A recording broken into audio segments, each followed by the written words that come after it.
সব আশঙ্কা সত্যি করে সমুদ্রের জলে সত্যি সত্যি ভেসে গেল গোবর্ধনপুর।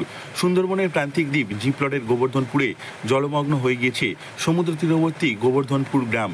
জলমগ্ন 50টির বেশি বাড়ি, মিষ্টি জলের পুকুর, ধান ও সবজির ক্ষেতে সমুদ্রের নোনা জল ঢুকে পড়ায় ব্যাপক ক্ষয়ক্ষতির সম্মুখীন হয়েছেন স্থানীয়রা।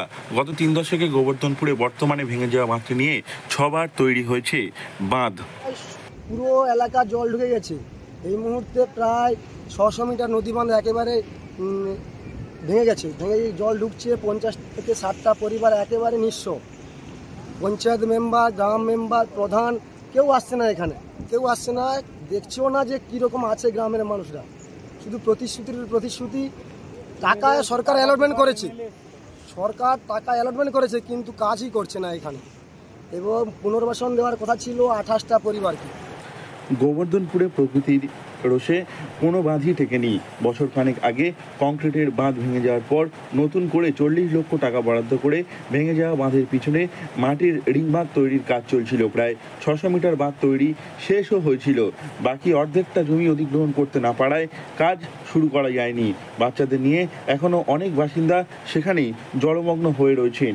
অনেকে উঁচু জায়গায় আশ্রয় নিলেও মিলছে না খাবার এবং পানীয় জল। আমরা সবাইকে সচেতন করছি এবং প্রশাসনিক যিনারা আছেন তাদেরকেও বলছি কীভাবে কী করা যায়। মানুষজনকে যেমন আমাদের থেকে বার্তা যাচ্ছে, তিনারাও যেন মানুষের কাছে পৌঁছে যান, মানে মানুষকে সেখান থেকে তুলে আনতে পারেন অন্য জায়গায়, নিরাপত্তা জায়গায়। এইভাবে আমরা মানুষের কাছে। ভাঙা বাঁধ মেরামত না হয় স্থানীয় বাসিন্দারা আতঙ্কে রয়েছেন।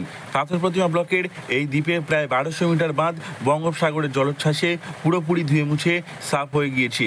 সূত্রের খবর, প্রায় 900 মিটার রিং বাঁধ তৈরির সিদ্ধান্ত নেওয়া হয়েছিল পাথর প্রতিমার গোবর্ধনপুরে।